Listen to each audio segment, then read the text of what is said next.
प्रेरितों के कामों का वर्णन। अध्याय 4। जब वे लोगों से ये कह रहे थे तो याजक और मंदिर के सरदार और सदूकी उन पर चढ़ आए, क्योंकि वे बहुत क्रोधित हुए कि वे लोगों को सिखाते थे और यीशु का उदाहरण दे देकर मरे हुओं के जी उठने का प्रचार करते थे। और उन्होंने उन्हें पकड़कर दूसरे दिन तक हवालात में रखा, क्योंकि संध्या हो गई थी। परंतु वचन के सुनने वालों में से बहुतों ने विश्वास किया और उनकी गिनती 5,000 पुरुषों के लगभग हो गई। दूसरे दिन ऐसा हुआ कि उनके सरदार और पुरनिये और शास्त्री और महायाजक हन्ना और कैफा और यूहन्ना और सिकंदर और जितने महायाजक के घराने के थे यरूशलेम में इकट्ठे हुए और उन्हें बीच में खड़ा करके पूछने लगे कि तुमने यह काम किस सामर्थ से और किस नाम से किया है? तब पतरस ने पवित्र आत्मा से परिपूर्ण होकर उनसे कहा, हे लोगों के सरदारों और पुरनियों, इस दुर्बल मनुष्य के साथ जो भलाई की गई, यदि आज हमसे उसके विषय में पूछताछ की जाती है कि वो क्यों कर अच्छा हुआ, तो तुम सब और सारे इस्राएली लोग जान लें कि यीशु मसीह नासरी के नाम से, जिसे तुमने क्रूस पर चढ़ाया और परमेश्वर ने मरे हुओं में से जिलाया, ये मनुष्य तुम्हारे सामने भला चंगा खड़ा है। ये वही पत्थर है जिसे तुम राज मिस्त्रियों ने तुच्छ जाना, और वो कोने के सिरे का पत्थर हो गया और किसी दूसरे के द्वारा उद्धार नहीं, क्योंकि स्वर्ग के नीचे मनुष्यों में और कोई दूसरा नाम नहीं दिया गया जिसके द्वारा हम उद्धार पा सके। जब उन्होंने पतरस और यूहन्ना का हियाव देखा और ये जाना कि ये अनपढ़ और साधारण मनुष्य हैं, तो अचंभा किया। फिर उनको पहचाना कि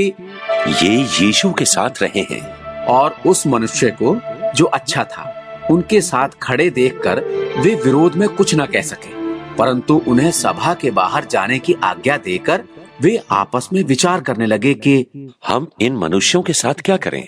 क्योंकि यरूशलेम के सब रहने वालों पर प्रकट है कि इनके द्वारा एक प्रसिद्ध चिन्ह दिखाया गया है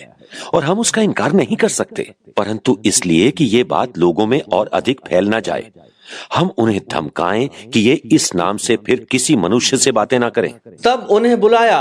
और चितौनी देकर ये कहा कि यीशु के नाम से कुछ भी ना बोलना और न सिखलाना। परंतु पतरस और यूहन्ना ने उनको उत्तर दिया कि तुम ही न्याय करो कि क्या ये परमेश्वर के निकट भला है कि हम परमेश्वर की बात से बढ़कर तुम्हारी बात माने, क्योंकि यह तो हमसे हो ही नहीं सकता कि जो हमने देखा और सुना वो न कहें। तब उन्होंने उनको और धमकाकर छोड़ दिया, क्योंकि लोगों के कारण उन्हें दंड देने का कोई दाव नहीं मिला, इसलिए कि जो घटना हुई थी उसके कारण सब लोग परमेश्वर की बड़ाई करते थे, क्योंकि वो मनुष्य जिस पर ये चंगा करने का चिन्ह दिखाया गया था 40 वर्ष से अधिक आयु का था। वे छूटकर अपने साथियों के पास आए और महायाजकों और पुरनियों ने उनसे जो कुछ कहा था उनको सुना दिया। ये सुनकर उन्होंने एक चित्त होकर ऊंचे शब्द से परमेश्वर से कहा, हे स्वामी, तू वही है जिसने स्वर्ग और पृथ्वी और समुद्र और जो कुछ उनमें है बनाया। तूने पवित्र आत्मा के द्वारा अपने सेवक हमारे पिता दाऊद के मुख से कहा कि अन्य जातियों ने हुल्लड़ क्यों मचाया और देश के लोगों ने क्यों व्यर्थ बातें सोची।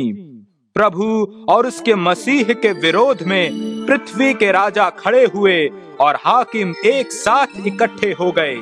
क्योंकि सचमुच तेरे सेवक यीशु के विरोध में, जिसे तूने अभिषेक किया,